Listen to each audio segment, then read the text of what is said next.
લક્ષ્ય ન્યૂઝ, એક નજર, એક લક્ષ્ય. ડભોઈથી વાઘોડિયા જતા મુસાફરો, નોકરિયાત અને વિદ્યાર્થીઓને હજી 5 મહિના બ્રિજ બનવાની રાહ જોવી પડશે.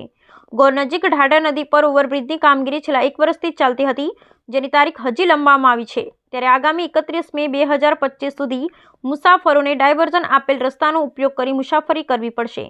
ડભોઈથી વાઘોડિયા જતા મુસાફરો, વિદ્યાર્થીઓ અને નોકરિયાતો માટે માઠા સમાચાર. છેલ્લા 1 વર્ષથી હાલાકી પડતી હોય તે રસ્તો હજી 5 માસ બંધ રહેશે.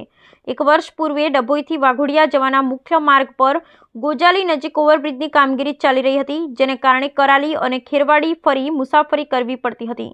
બ્રિજ બનાવવામાં વિલંબ થયો હોવાને કારણે આ દુવિધા યથાવત રહેશે. જિલ્લા કલેક્ટર BN શાહ દ્વારા ડાયવર્ઝન આપી અને તારીખ 31 મે 2025 સુધી લંબાયા હોવાની પ્રાથમિક માહિતી મળી રહી છે, જેના કારણે આગામી 5 માસ સુધી મુસાફરોને તકલીફ વેઠવી પડશે. માર્ગ અને મકાન વિભાગના અધિકારીને પૂછતા વરસાદને કારણે ઢાઢર નદીમાં 2 થી 3 વાર પૂરની પરિસ્થિતિ સર્જાઈ હતી, જેને કારણે 4 માસ કામ બંધ રહ્યું હતું. પ્રયાસ છે કે આગામી દિવસોમાં યુદ્ધના ધોરણે બ્રિજ બનાવવાની કામગીરી કરવામાં આવશે, જોકે મુસાફરોને નિયત કરેલ માર્ગનો ઉપયોગ કરવા હિતાવહ રહેશે.